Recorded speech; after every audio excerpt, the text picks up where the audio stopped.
Bonjour, nous sommes le dimanche 22 février 2026 et le sujet est Famille rurale appelle la grande distribution à vendre 100 produits sains à prix coûtant. Déjà, trouver des produits sains de nos jours, c'est très compliqué avec la pollution de l'air, de l'eau et de la terre. Plutôt que des mots, on lui demande des actes. Acta non verba. Un panier mensuel respectant les recommandations du programme national Nutrition Santé coûte aujourd'hui 539 € pour une famille de 4 personnes, soit 38% d'un SMIC, calcule l'association. N'oubliez pas de vous abonner pour plus de news nationales, européennes et internationales sur ce monde dans lequel nous vivons.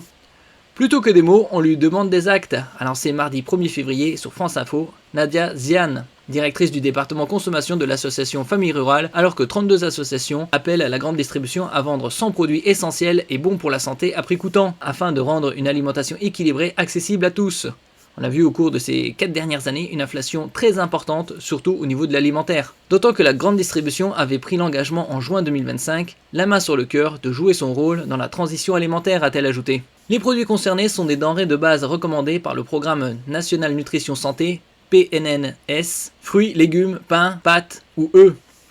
L'association Famille Rurale rappelle qu'un panier mensuel respectant ses recommandations coûte aujourd'hui 539 € pour une famille de 4 personnes, soit 38% d'un SMIC, un poids financier jugé trop important pour les ménages modestes. Les consommateurs paient 2 fois le prix de vente des producteurs. Entre 2021 et 2023, les producteurs ont vendu leurs fruits et légumes pour un montant d'un peu plus de 12 milliards d'euros par an à la grande distribution, selon elle. Les consommateurs les ont payés le double, soit 23 milliards sans transformation, a souligné Famille Rurale. On n'est pas en train de leur demander de ne pas gagner d'argent, on est en train de leur demander d'en gagner différemment, a expliqué Nadia Ziane. Il est normal que les prix augmentent maintenant qu'ils passent du simple au double, sans transformation. Ça nous a alertés. Selon Nadia Ziane, la vente de 100 produits à prix coûtant serait peu impactant financièrement, les enseignes pouvant se rattraper ailleurs dans un contexte où un hypermarché propose en moyenne plus de 6000 références alimentaires. Le secteur des fruits et légumes reste très profitable pour la grande distribution, avec 247 millions d'euros de bénéfices nets après impôts en 2021, contre une perte de 65 millions d'euros dans le rayon viennoiserie-pâtisserie.